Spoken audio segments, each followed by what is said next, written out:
Thank you all for coming. Tonight we are going over a competition called Santander Customer Transaction Prediction. My name is Xiaozong Jing. As the title says, Learn Data Science by Doing Kaggle competition. I'm also a learner, so tonight let's go through this competition to see what we can learn. So yeah, do ask a question because we have a lot of senior scientists sitting around.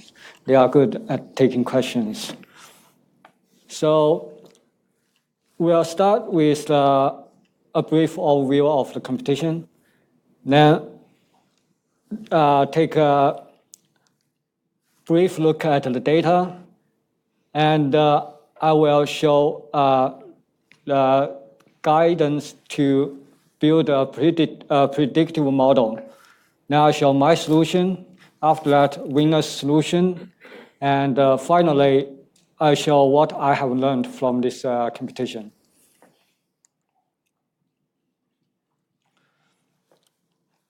Santander, up to now, they have sponsored 4 competitions on Kaggle. The first one, this one is the first one, happened 3 years ago. Is to predict customer satisfaction. And the second one is the recommendation. And the third one is the value prediction. Tonight, we'll look at the competition finished recently. As is to predict customer, we are going to predict if the customer will make a transaction or not. So who is Santander?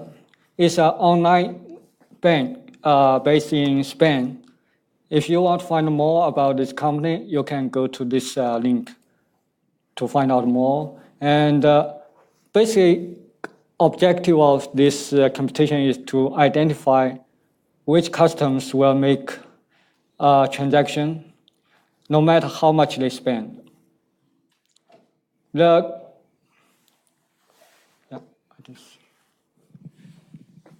Sorry, I might be jumping the gun here a little bit. I was just wondering what kinds of transactions specifically they were looking to predict. A good question. What kind of transaction? The uniqueness of this challenge is Santander did not provide the name, the specific name of the features. You don't know what, it's all like black box. So we're just predicting random numbers basically, and we don't know yes, what they are. What you see is the numbers. But no meaning, it's hard to hack you if you don't know the meaning. So, and this competition was launched on February 13th and ended on April 10th. It attracted 8,800 teams.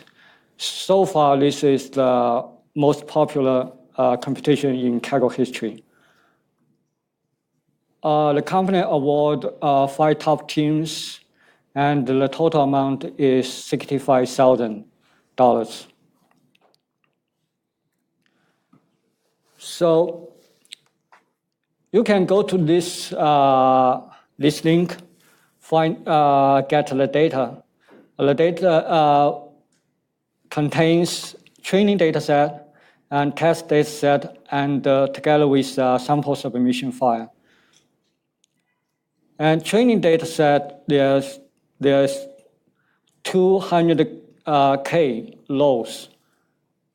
And for the test data set, it also has 200K. And the column, there's 202 columns in the training data set. The first one is ID. Then you have 200 variables. Like I just said, there's no name for that. It's just a call variable 0, variable 199. Yeah, at the beginning, someone tried to figure out what this means. Well, later on, they all gave up. Yeah. So, and in the training data set, you will provide a target, a column named card target, either 0 or 1. 1 means made transaction, 0 means not. So in the task data set, there's no this column. That's your task to provide this for each IDs in the test data set. So the target value you will provide is some value, probability value from 0 or 1. And to measure your prediction, they use the AUC. It's quite a standard measurement of the binary classifier. So the full name is area under the ROC curve. So I took this picture from Wiki. This picture shows how AUC is defined. So basically, the x-axis is the true positive rate. It's defined by this equation. And the y-axis is for positive rate is defined by this equation. So since your prediction is a probability, so if you change your threshold, you will get a different true positive rate and false positive rate. For example, if you give the prediction from the value from 0 to 1, right? If the threshold is larger than 1, now all your prediction will be negative. Means if your predicted value is higher than the threshold, then it's positive. If less than, otherwise it's 0, it's negative. So if you have threshold is very large, so then everything you predict is negative, so it means there's no positive. No positive means this will be 0. No positive also means this 0. You get some point like this point. If you threshold is very small, less than 0, then everything you predict will be positive.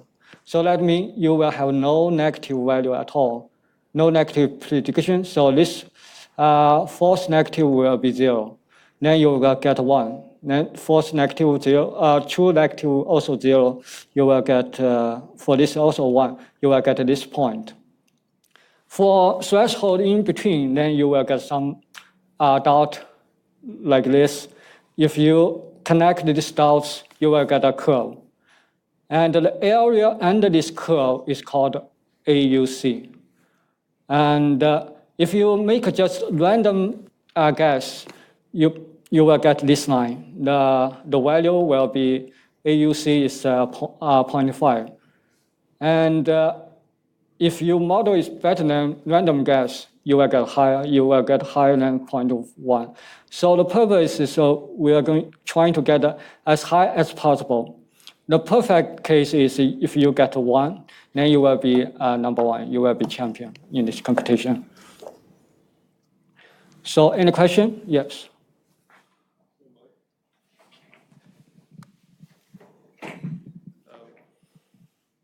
Do you know how balanced the classes were in the competition, just for using the AUC? AUC? How balanced was the class between that you were trying to predict on for whether a transaction occurred or not? Was it sort of 50-50%, or was it sort of? The transaction, the balance of is like the ratio of making the transaction is 10%. 10%. Okay. Yes. Interesting. Why they'd want to use the AUC then? Thanks. Yeah, I think that's always a good measurement for this balance. So, and also, yeah. Other question? Actually, can you follow up on that? Why is, I've actually read somewhere recently, AUC is not good for inbound classes. Is that right? Yeah, I mean, I'm gonna explain it fully, right? So, yeah, I mean, so, because you could also look at the precision recall curve, or there might be another name for that. And then, because that gives you a sense of how many true positives you get out of the total number of possible positives. And so that can help if you have a small number of total positives in your class you're trying to predict on. So if it's only 10% or something. Whereas for the AUC, you could end up even just doing, so I could just end up saying flipping a coin, like selecting a number random, but based on the probability of the class that might come up. So I'm not using any of the data, but I'm just saying, 10% of the time I say true, 90% of the time I say false. I could end up getting a pretty decent AUC score doing this. So it's not very discriminative against when there's a class imbalance issue. Because if I just predict negative most of the time, often I'll be right. And then the AUCs are discriminating against that versus actual predictive power, is as far as I can understand. But because I mean, one of the nice properties of the AUC as well but if I say take two, this is normally like, think about this as a continuous score. If I'm giving it as a continuous score, if I take two random samples, one is negative, one is positive, I'd ask, what's the probability that the correct one will be higher than the other one, then that's equal to the probability of the AUC. So it has this nice property, but only when the classes are balanced. Whereas because it's like you have to select one that is true, one that is false. If you don't get that, then I think that's why you would end up wanting to use something else. Anyway, massive digression, sorry. Maybe I won't. I'll just register my dissent. I had a very spirited debate with the guy sitting next to me yesterday on this topic. And I guess the question I would ask, so like an easy criticism of this in imbalanced classes would be that it's like trivial solutions can score very high, right? But like, let's actually ask the other question, will a solution with a higher score always be better? And I think that probably is the case. And so, like, just because it's easy to score 0.9 doesn't mean that it's not like a useful metric. So that's like maybe my simplest disagreement. Yeah, I think for Kaggle that's fine, right? Yeah, and for Kaggle, yeah, in the absence of real life. So, and then maybe just to extend that digression a little bit then, I mean, my position was in the absence of real life, so in academic papers or in Kaggle competitions, AUC makes for a nice metric. But in real life, we would never select models based on their AUC, because in real life, we have very particular points along that curve that we're interested in, right? We're either very interested in recall or very interested in precision or something like that. And so we'd be targeting like, I want to maximize my precision given a 90% recall or something, which is not AUC at all. Yeah. Thank you for the comments. Yeah, surely. If you want to measure the cancer detection, then maybe this is not. Maybe the call is bad one. Yeah. So now, basically, how we start to build a predictive model. First, we need to understand the data. So we do EDA. Now, based on the EDA, we generate some features. We call the feature engineering. Now, if too many features, we need to select some most important or animate some features they interact too much. So then we feed these features to different models. At the end, we combine them together. And after through all these procedures, we'll learn how to deal with data. Well, normally data is not clean, so we need to handle the data and also visualize data. And from all this procedure, we will learn how to analyze this data. And the most important things, we will get our toolbox refreshed frequently with the most the best packages available now. So let's start from EDA. So basically, we want to look at how this data looks like. And in this competition, all the data Santander provided is all are numerical numbers. And the features, they did not reveal the name of the features or luminous. And the data very clean. There's no missing value, no duplication. The ratio of the positive case is 10%. And if you look at data, they are quite, looks like already normalized. So this curve shows the density of variable 0, and this right curve shows the density of variable 1, corresponding to the target 0 and the target 1. And if you look at the other variables, they all look like quite close to each other. But there you see some difference. And so now from this, we cannot say too much about that. And next I show is distribution of trained data set and test data set. And if we put them together, we can see they match quite well, the distribution for the volume 0, volume 1, also for the other variables. So probably the data they gave us is well pre-processed, and also the sampling, they did a very good job in the sampling, yes. I was just wondering, because for the two variables that you're showing, they seem to take up a very similar range in terms of values, but they have a different mean. Right. So it looks like they have been normalized, but not... yeah, they do something, but not exactly, normalization. Okay. Yeah, mean value, they are not exact same. For different variable, you see this mean is about 10, this mean is near -2. So was there any discussion on the forums as to what they thought that they actually done to the data to get it like this? We don't know. Yeah, if we know, then people will make use of that. Yes. So these are just two here. Do they all look like this? These are like really beautiful curves, right? Yes, that's true. So yeah, and they all do basically like 2, 3, 4, 5. They all, yes, wow. Mostly like this. Yes. That's uniqueness of this competition.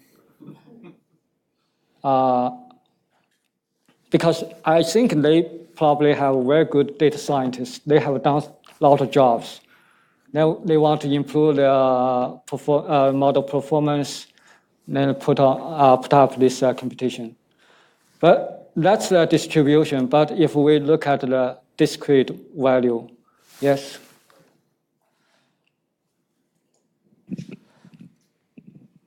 In the previous slide, can you say what is the vertical axis is showing? Exactly? Oh, yeah, sure. Vertical is the density. Or you see the probability, for example. Yeah, the density. So like that one, I think I'm seeing a 0.4 at the very top. Yes. It means what, 4% or what exactly? Yes, this is means this value is small. That means not very frequently. So basically, if you multiply if you take the area under that curve, then it should add up to 1. It should add up to 1. Okay, that's what I wanted. Thank you.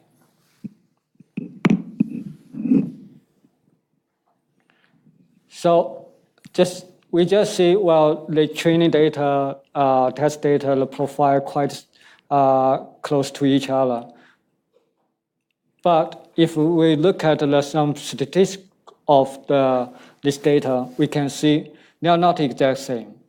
So this curve shows, the maximum value of the training data and the test data. And if you plot on this way, if they are totally matched, you should see just one curve, right? But this shows see some place they are not collapsed to each other. So this is just a few example of the EDA. Of course, we need more. If you want to get a better model, so yeah, of course, we need more EDA. The more time, the more you understand your data, the more likely you will get a good model. Yes.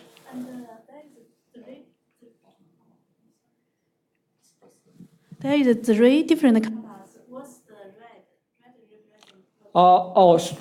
red? Sorry. This is too small. Yes, red means this test data. Train is this blue is train data set. Yeah. Oh, the red, because if you put these 2 colors together, you will see some probably red. So it's visualization. Yeah, thank you for pointing that out. So based on EDA, then we are going to do some feature engineering. Feature engineering is defined as the processing of transform the data you are given into another form which the model you used easier to recognize them. So let me put up an example for. So if you want to classify, yes.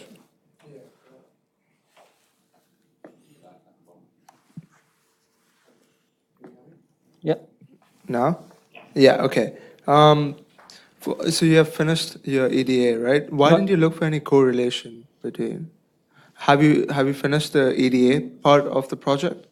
The exploratory data analysis, so you have... you didn't look at any correlation between the variables? Yeah, that's what we need to look at also doing. I just show some examples. I mean, the more you do, the more you will get. Yeah, for this, look at the correlation. These variables, they are quite independent. So they probably have already done some PCA on this data set. So I know you kind of already said that we don't know, but because we're going to get into this, I just want to try and ask again. Yep. So we're trying to predict if a transaction happened. Right. Yeah, and so I guess I understand the positive rows, because in a sense, like a transaction happened, so we have like a positive. But do you have any idea of maybe where the negative rows might happen? Like imagine if a transaction is like making a purchase. Like I am currently not making a purchase at my bank. Is that a row? Well, what about now? What about now? Like you know what I mean? Like, so do you have any sense? Was there any domain background that might, like, because I mean, if you want to do feature engineering, understanding that would be very helpful. Right. Like, did they give you any like little nuggets? They don't provide this information, but in my guess, probably some window. During some window, if you do a transaction, then you get 1. If not, in that window, and then probably 0. That's my guess.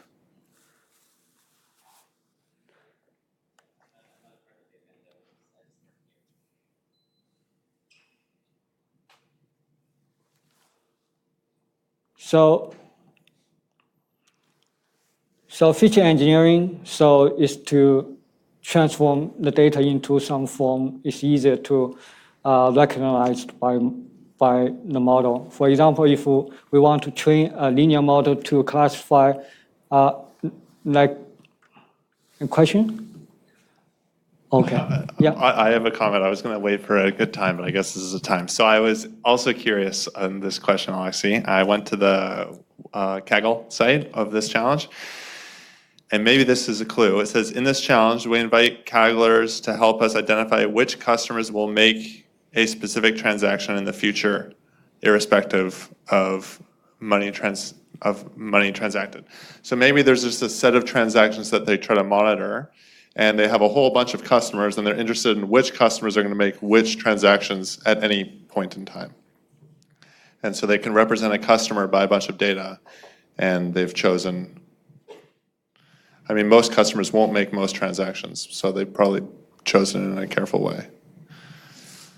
I don't know. Anybody else have any other ideas? Or we can just move on.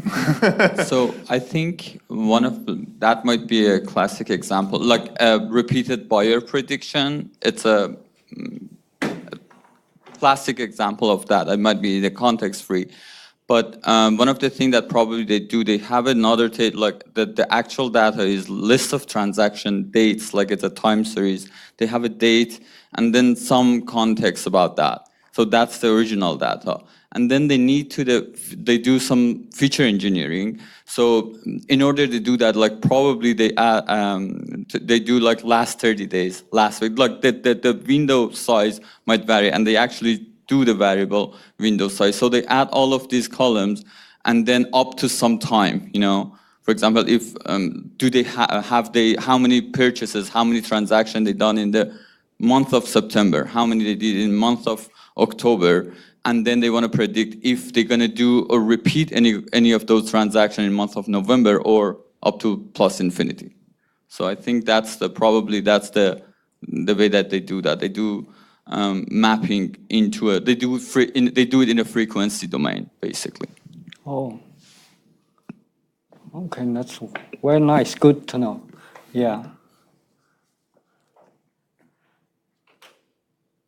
So the process, I just skip the example. Okay, the process of feature engineering is, well, we need to brainstorm, come up with some good features, fit into your model, and see if the performance improve. Performance means look at the validation score. If the accuracy increase, then we say, hey, that's a good feature. So we might need to do this iteratively until you get a satisfied model, maybe until the end of this competition. So how to generate features? Here I make a list of what we can look at. I didn't have this list during competition. I made this after competition. So in the future, I think it's a good place to look at if I'm going to do a feature engineering. So in this list, well, you can find more information in this book written by Alice. Yeah, and the feature generating first kind is indicator variables. What means indicate, for example, if you want to classify if a person, if he smoke or not, indicate the age. If you have his age, then indicate like age greater than 21 would be a very good feature. So also some statistics of the data, like minimum of the data, maximum, also summation, standard deviation, skews, and also number of unique elements, and also binning for case if your data not uniform distributed, and also log transformation if your data like at some increase at some ratio. So, and also scaling also will help you. Scaling and also normalization. Also another thing can do is split your feature. For this numeric number, we also can do splitting.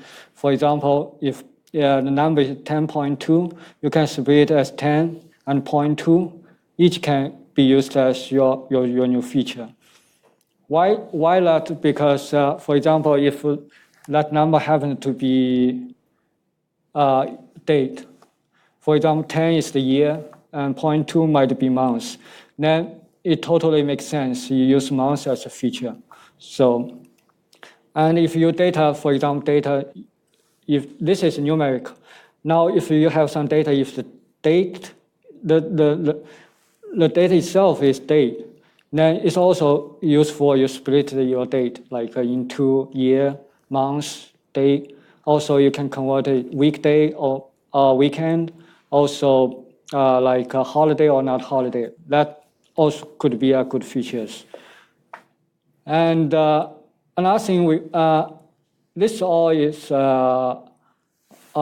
unitary transformation. Also, we can look at binary or ternary transition. We put a feature together, see what kind of new feature we can get. But since we don't know the name of the features, so it's no meaning to do this interaction in this competition. Also, if you do interaction, you could get the number of features could be very huge. And another option, you can group, if some classes too sparse, you can group them together. And another option is targeted encoding. So this so far, well, of course, this list is not fully covered what we can do. We can add more and more on this list. Yeah, any questions? So yeah, anyone can, for example, you can add some recommendation on this transformation. Okay, let's go to, so this is where we can look at. After doing all this, we will get a lot of features. So we need to decide which feature is necessary. So we need to do feature selection. So basically, feature selection can be categorized into 3 classes.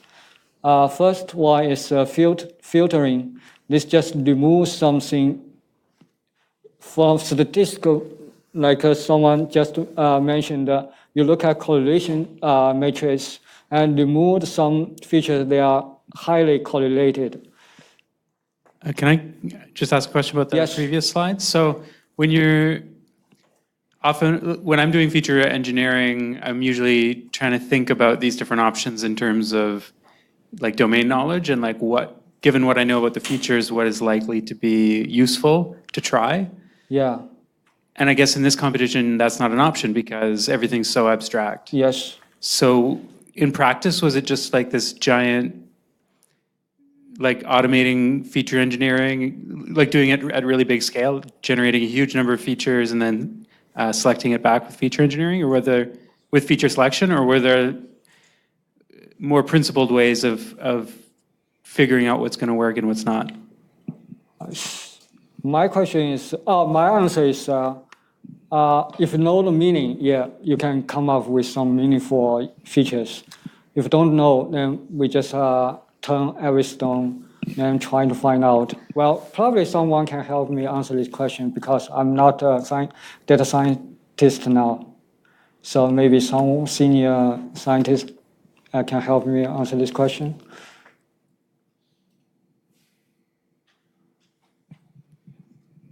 Yeah, so maybe whoever has the most memory wins this competition? So that means that totally, I think it's domain dependent.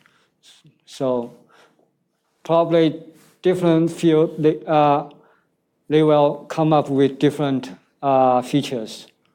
You also depends on your data. So I read a lot of papers. For example, computer vision, they can claim, hey, I have a state-of-art algorithm to do this.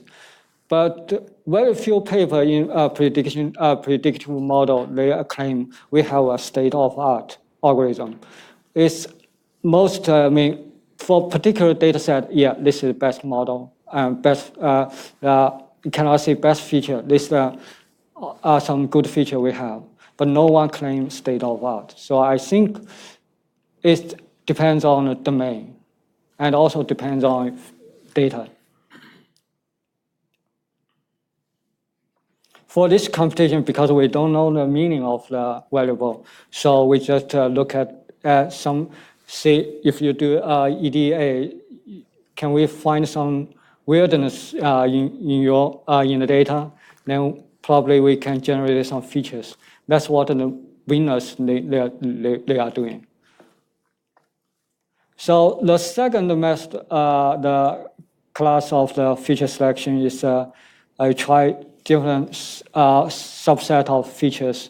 For example, you can random choose some features from this big connection, then run different simulation, then see which are most important, then make some intersection of these important features. So also this, this is very expensive. So also needs a lot of experience to do this, to get a good feature selection. The third class is called embedded method. It's like doing, when we do modeling, we put a regularization, vessel regularization. So filter method is less accurate, but it's much faster because we only look at the data itself. We don't involve the model.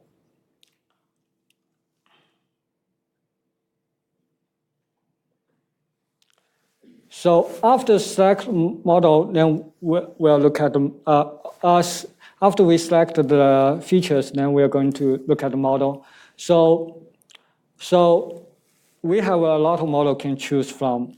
First is logistic regression, then naive Bayes and our decision tree-based model, and also neural network.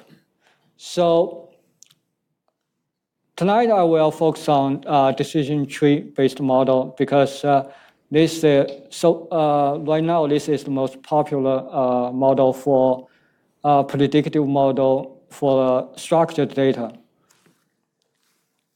So right now we have several choices to do the decision tree model. There's one LGBM and XGBOOST and also CatBoost.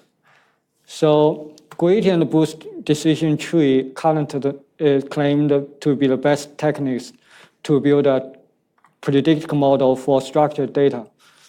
So light GBM is better than XGBoost according to the speed. Of course, this is 10,014. This is built up. This is developed by Microsoft 10,017. So, and another is CatBoost. It's also, I think, probably appear in 2017, a little later than light GBM.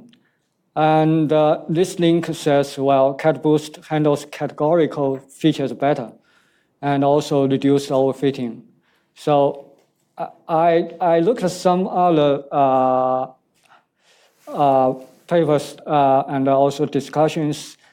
It all depends on the problem. Some cases probably LGBM works better. Some cases CatBoost works better. So I think it's better to try both. And in this competition, there's still a lot of people use XGBoost because in Kaggle kernel, they installed the XGBoost with GPU version. So GPU will speed up your simulation significantly. So that's the reason still a lot of people use XGBoost. Of course, light GBM also, they have a GPU version, but not installed on the kernel yet.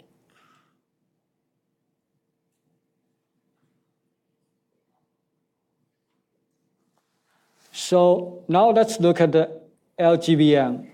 So to train LGBM is not a trivial task. There's hundreds of parameters. So I took this information from this link from their website refer to, hey, well, what impact these features will affect your model. If you want to get a better accuracy, so these three parameters what you are going to look at. But see, this bean size, if you increase the bean very large, you will get better accuracy, but you might overfit. So there's always some, you need to think both of this. So to deal overfitting, and we also need to look at the minimum data in each leaf, and also feature fraction is like dropout, and also do the early stop.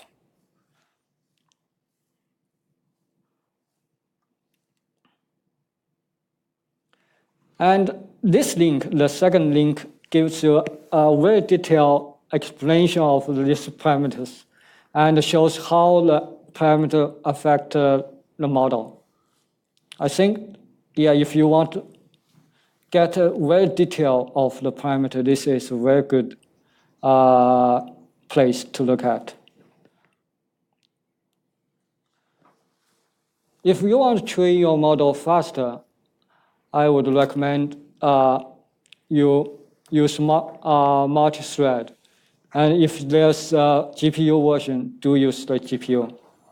Yes. Did you look into different ways of parameter tuning as you were training your LGBM? Yes, I'll talk later on. Oh, is that coming up? Yeah.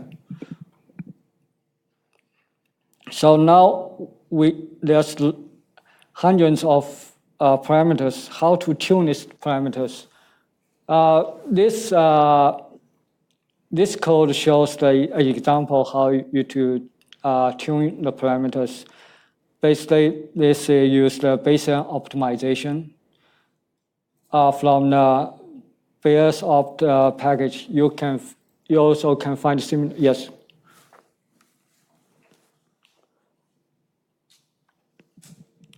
Just looking at some of the bounds that you've defined there, and they seem to be a little bit narrow as far as my experience with LightGBM goes. So particularly like lambda L1 and lambda L2, I'm wondering why you chose like 0 to 5, because it's not been uncommon in applications that I've seen to go up to 20 or 100 or something like that, depending on how many variables you have, and you have quite a lot in this one. Right. This is just an example taken from this, this link. Fair enough. You can say you can put the number, define number here yourself. For example, number leaves. I have used a case to use 1,000 leaves. I got a very good accuracy for that case. So, well, this just give a range of show you how to use this package to do the optimization. Then you define based on optimization object, then do maximize, then you can get the optimum parameters. Well, if you do all this in one time, probably take a very long time. So basically, you can split down, use greedy algorithm. So to see if I most interested in some of the value, some of the parameters, then I just tune this, then make some others a fixed value. We don't put a range in here, just put some fixed value. If you want to do grid search, then you also can, well, this basically not do grid search, but if you want to do like, if you want to do random search, you can put a list and then random choose the value from that list. So that's the way, this just shows some basic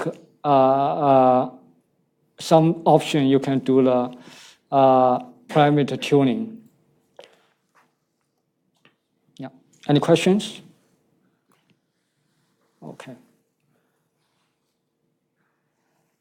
And here's my solution. I tried this feature engineer, used statistical features like a minimum, maximum, also standard deviation, and also log transform. And it turned out all these did not work out. Yeah. And also I tried to use the target encoding. Now I found out for 200 features, I generate 200 new features. But these new features, they are quite correlated to each other. Now I do the, for example, filtering. Then I removed most of them, only remain 30 new features. Oops. Then I trained model, logistic regression model, and like Bayes model, and neural network, and LGBM. Then you can see all these, they are AUC are quite close to each other. Even I removed the new features, they just very reluctant to change. So after I ensemble all these models, I got close to 0.9. So this gives a rank at 849 out of 8,000. So let's look at the leaderboard. This shows the leaderboard, the top 12 teams. So one thing I want to show is this that public means this rank this is in a private leaderboard. In a public, there's another in a public board of the rank in public board. The difference is this that PUB. See, most of competition, this predictive model competition, you will see huge data public. But in this case, you see this value is very small. So the reason is in this competition, the validation score is very close to the testing score. So you are not going to see a big value in this data PUB. And the top teams, they got the score to 9257. Mine is only 9. Why there's such a big difference? What they have done? Let's look at the winner solutions. So before we go to detail of the winner solutions, want to mention the magic they have found out from the data set. So during competition, everybody they was excited about how to find the magic, how to find they call this magic. So I think that they do some special feature engineering.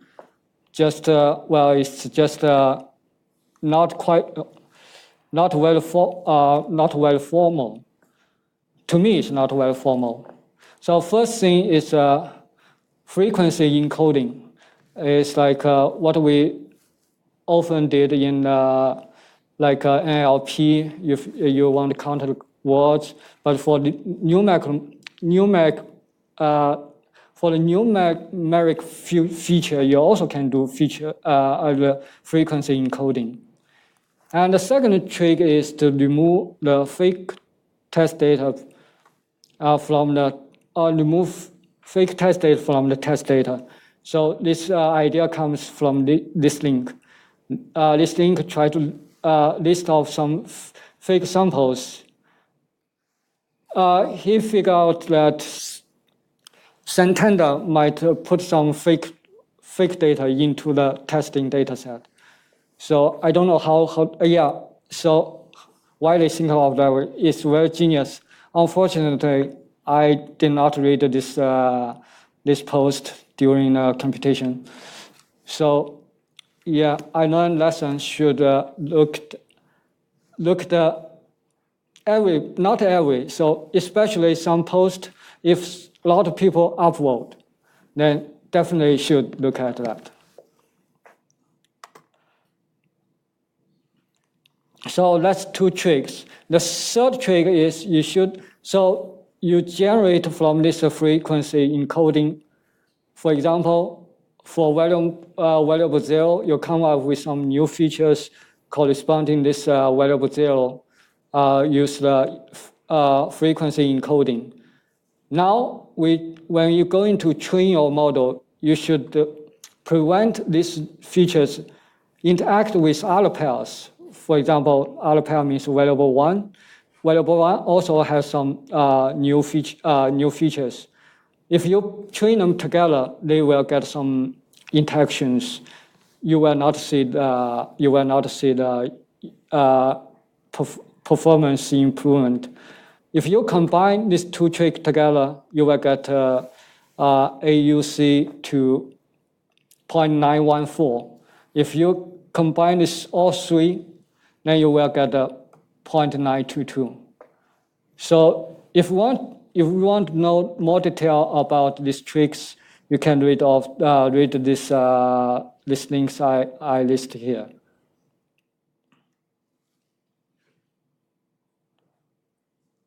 So why the frequency encoding helps? So this 2 figure shows, for example, for this variable 168, if you made prediction without this frequency encoding, this is the density profile according to the variable 168. If you put a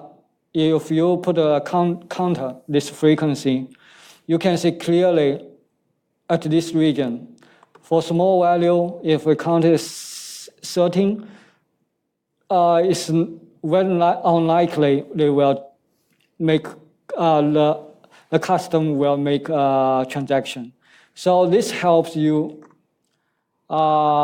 separate. I mean, you can make this. See, this is more dense. It helps you to predict.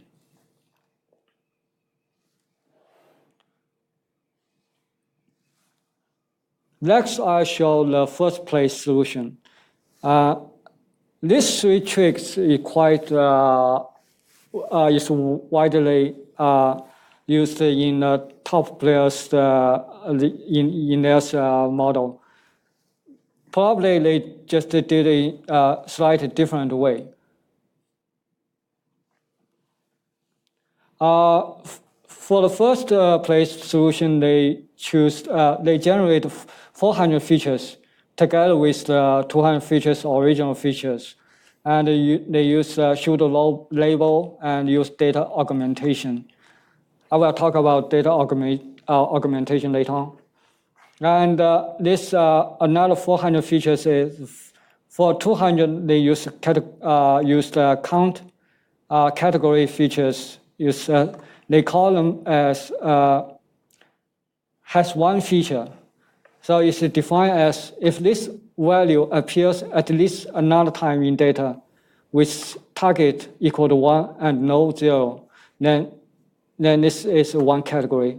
Category, let's say 1, 2, 3, 4, 5. The 2 is when if appear at least another time in data with target 0, but not 1.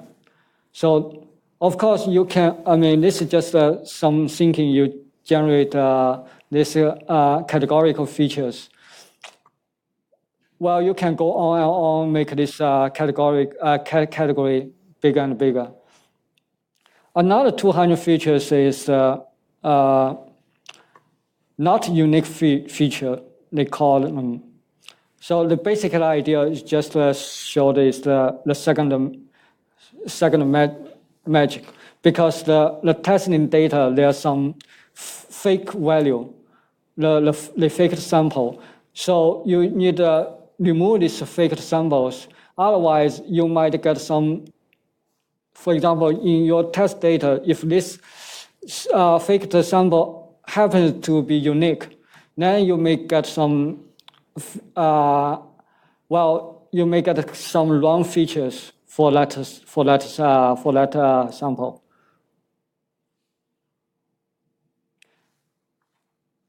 So the more detail you can find from this link. This is what they do. The first place team, how they do featuring, and the model they use two models. One is the LGBM, another one is a neural network.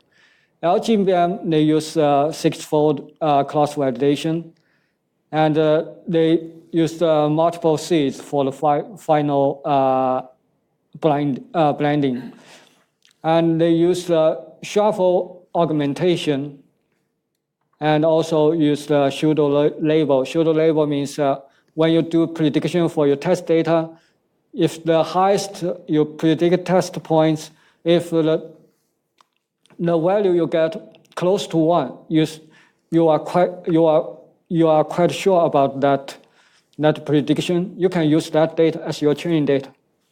If it's very close to 0, you can use that as your training data as well. So use these techniques. They score in private leaderboard. They get AUC valued at 0.9233. Another thing is use the same features feed into a neural network, but the same is neural network. In case we don't want to the different features, the new features interact with other new features. Valuable 0 interact with the valuable 1 new feature. So they call this like embedding. For example, they fit this for each of the data point. They have three numbers. It's the low value. Another one is the feature just create here. The other is another feature. So they call this 3 a pair. Fit into these 3, they should have the same weights. So it's kind of like embedding. But what these weights come from, where these weights come from is a non-neural network. It's like you train for different model. For example, you have variable 0 and the variable 0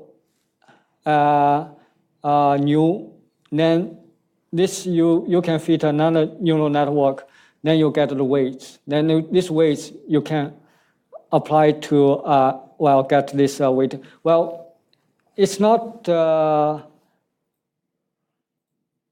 so trivial, but you can look at they publish their code.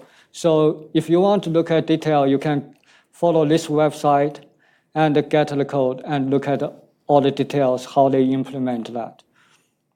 So in this neural network, they also do augmentation and use pseudo label. And one thing I want to point out is this neural network get higher AUC than this LGBM. Normally for structured data, neural network is worse than LGBM. This is so far is the first case I saw some, not only this team, also other team claimed that they observe neural network works better in this case. So blending these two together, they finally got score at 0.9257. That's first place solution. And now let me explain the shuffle augmentation. The augmentation, it works in this case because people find out, for example, if you shuffle your training data, for example, you shuffle the variable 0, shuffle them, and keep other variable untouched. They observe the accuracy almost the same. They did not change anything. So somehow means these features, they are not dependent. So in this case, then you can split the training data by target. So this is the code, shows how to do the augmentation. For example, for the positive cases, you can shuffle several times. Time depends on the T. You can shuffle for example, 10 times. In the first place, they shuffle, how much they shuffled? They shuffle 16 times. So you put 16 here. Then, because the ratio of the positive value of negative, positive sample of negative sample, then you put maybe 5 here or 4 here. You just you get less sample in your negative sample. So this is they do shuffle augmentation, and it improved performance. Here's the second, yes. Right, so I wanted to explore this a little. Okay, so this is getting ridiculous, right? So, I appreciate. Earlier when you got asked about the EDA and looking for correlations, and you're like, oh well, there aren't any correlations. Yes. Wow, there really aren't any correlations, right? So, how do you think they ended up with 200 variables? Yeah, that's a good question. That have no, if this works, clearly have no interaction whatsoever. Yes, that's a good question. Yes, I think they did a fantastic work make this this data. Is it synthetic, or could you even artificially decorrelate things to that point? How do you? It seems like madness, doesn't it? Yeah, that's. But the question, why they, fabricate this? Yeah, good question. But I think they have good scientists. They get this good data set after all this feature engineering. They want how to improve from there.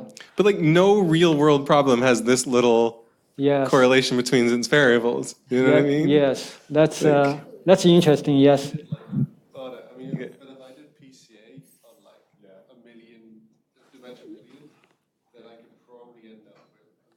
Very likely, yes.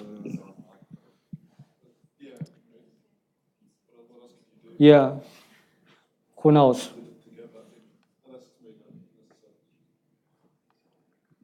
Yeah. To me, it also raises the question of what benefit the sponsors actually got out of all this research that everybody did, because it seems like a lot of They got this magic, right? They can improve their model. I'm not sure that magic is so great. It's leaky. Yeah, it's tricky. Leaky, I think. I don't think that's generalizable. Okay. Yeah. Sorry, that's Kaggle world only type stuff. Probably, yeah. The PCA thing, I think even the do PCA, the major energy of the signals and data would be stayed in the several dimension. It's not going to propagate it in all dimension. So even if they do PCA, they cannot get to 200 independent, uncorrelated data. Yeah.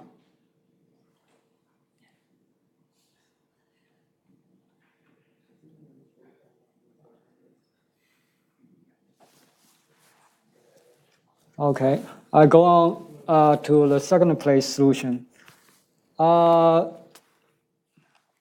So this place solutions basically, not in different words, but they are quite close. They're thinking they quite follow the same pattern. They also use frequency encoding, and they pivot all variables, so you will get 200 models. And then one thing they did, convert the prediction of this 200 model into odds. Also is the the probability divided by the 1 plus p is this is odds. Means there's a positive, there's a negative probability. You divide, yes, go ahead. Just have a quick question. It seems like first and the second place, they make a point of removing fake Yes. data from the test. Did they explain how they identify the fake data? Right. Yeah, especially that we don't really know what the features are. Right. So that's yes. They all, I think the top teams, they all did that. See, their score is point. So in case to get over 0.922, you need this magic. The second, remove the fake test data. What this fake test data means, it means this data never show up in the training data But the set. thing is, how do they even detect it in the first place is what I'm having trouble wrapping my head around. Is this, especially if all the variables are just variable 1 to 199, like how do you even know which ones are fake, which ones are real? Like I said, is they look at the test data. Those data never appeared in the training data set.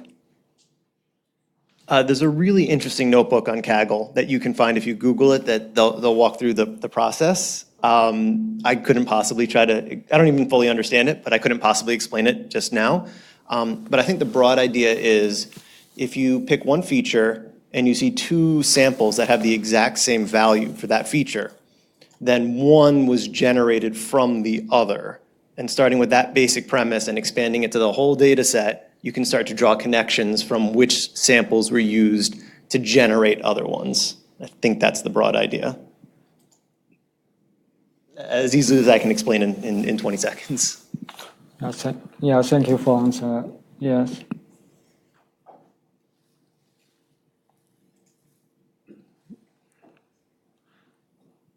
Okay. That's a second place solution. I only list these two solutions. I don't have to go over the other solutions. There's a lot of great posters, and so this post list what? I've got a doubt. Yes. Yeah, but can you go on the previous slide? Yes. Why did you multiply the odds ratio by 9? Why is it 9 into p? 9, I guess it's because the data is not balanced. You have like the ratio of the negative is 10%, right? So if you multiply 9, this will be close to probably 1. That's my guess. I didn't look into the detail of that. All right, thanks.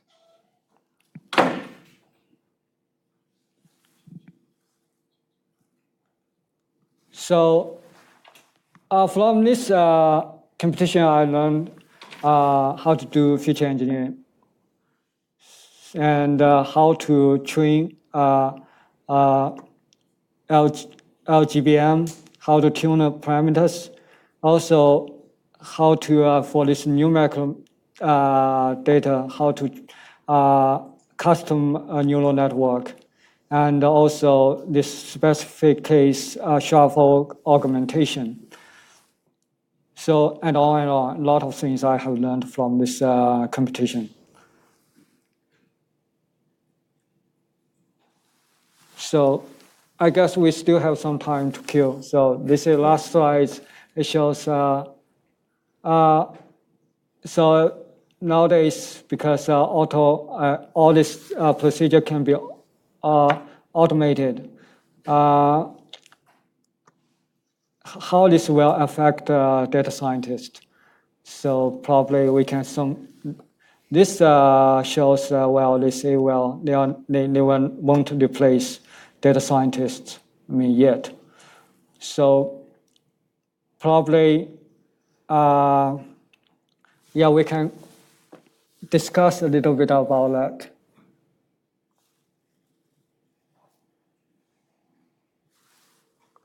I was just wondering, since you brought this up, whether there were many high-placing entries using AutoML in this competition and how high they actually got.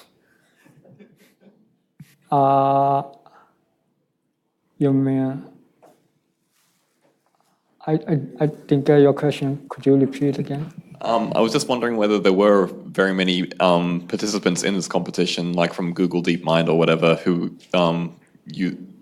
use like H2O or some other kind of AutoML to get results in this competition, and how well they did by comparison to everyone else. Oh,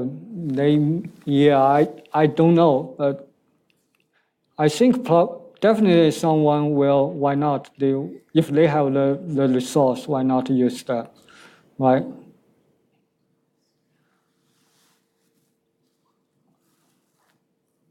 Yes. Yeah.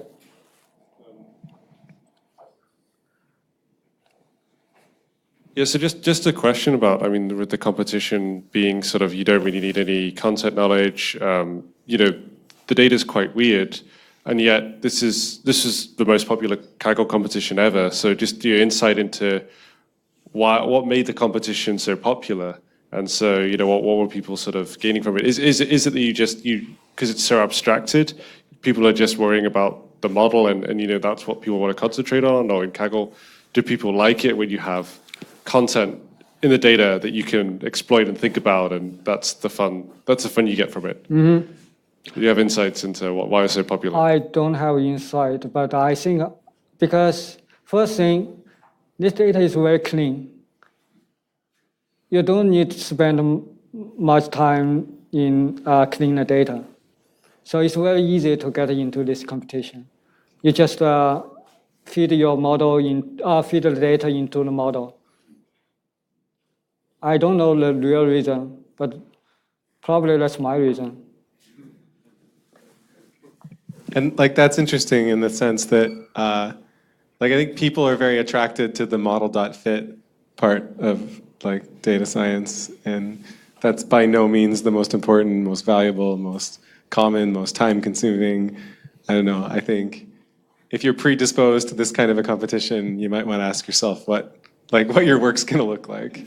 Yeah. And if this blank wall of features that has no texture to it whatsoever, I don't know, it's not very appealing, is it? In some ways, do you think there's a bigger wow factor when you're doing it, when you kind of run an algorithm and it's actually able to learn from this seemingly unlearnable data structure? If all the features were labeled, a human would be like, "Oh, of course it's that label, right? It's so obvious this is this." But it's when they're unnamed, it's like, wow, the machine this is really true artificial intelligence. Yeah. Yeah, it's like AutoML. If they just look at data, they don't know the truly meaning. I mean, at this stage, they don't know truly meaning of the feature. But things may change. So I think this is a great conversation to have over drinks. So I maybe want to, yeah. If anybody has any other questions about the competition, now is a good time. We have a couple minutes. This is a comment. Maybe I was just looking this up. So I looked at the 5th place neural network architecture, and it's strikingly simple. It was just as an interesting comment, because I agree. I would never expect this to outperform a gradient boosted tree on this type of data. Right. It was it's a couple of small dense layers, and then some dropout and another dense. That was it. It was really quite interesting. But they got to do data augmentation because all the features don't matter, and so that was an interesting thing, right? But yeah, very interesting. Well, See, if you use the linear model, very simple linear model, you might also get such high, AUC, right? So probably multi-layer, that's pretty enough for this data set. Yeah, I think it's worth mentioning that number one, they were really praising Fast.ai for building this kind of weird neural network that they had. They said that it was very easy on Fast.ai. It's just a comment.